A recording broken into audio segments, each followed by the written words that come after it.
What if I told you that there was one thing that you could do in your 1L year that is scientifically proven to improve your grade by at least a third of a grade in all of your law school classes? Well, that thing really exists, and we're going to talk about what it is and how you can use it to your advantage to improve your grades in law school. Law professors love to write academic papers, but unlike other fields, few actually test their theories in the real world.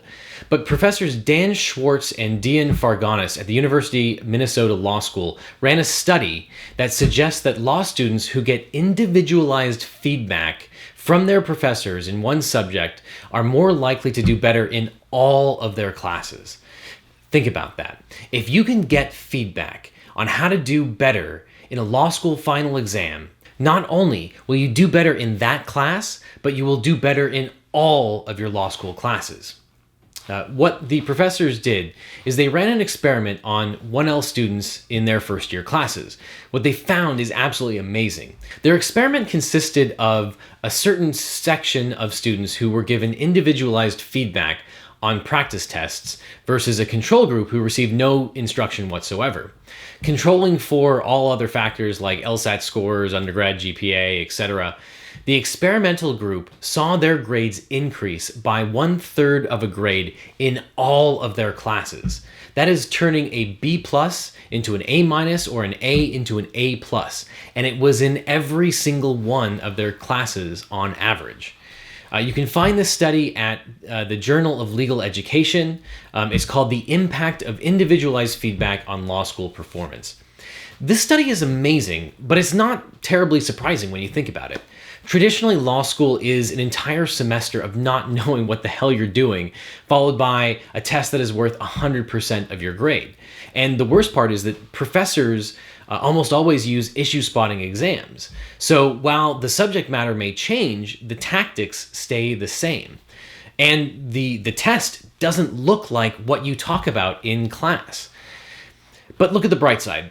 Most students won't get any feedback. Most don't know that there are repeatable strategies to acing law school exams. And most students put off taking practice exams until the very last minute if they take any practice tests at all. But the thing about practice tests is that they give you the feedback that you need. Even if it's not your professor, him or herself, that's giving you the feedback, you can have other students give you the feedback. You can self-evaluate and get the feedback from yourself. You can learn the strategies of how to take law school essay exams.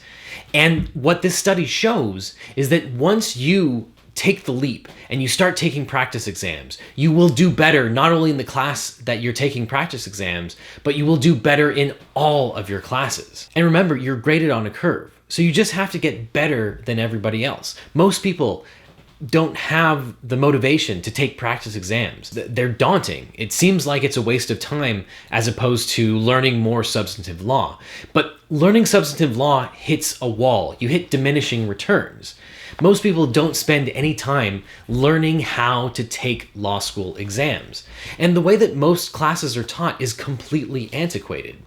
But you can turn that to your advantage. Be one of the people that gets the insights and gets the feedback with practice exams and courses like Legal Eagle and others. Learning to do well in law school is a skill, and skills can be practiced and they can be learned. Or in other words, it's like a muscle. But as long as you work out that muscle will get stronger. And if you don't work out that muscle, it will atrophy. And law school exams are exactly the same way. You can do better in law school. It's science. If you like this video, please click like and subscribe for more law school crushing tips. Also, please click the link below to download our free checklist that will help you crush your final exams. Thanks for stopping by.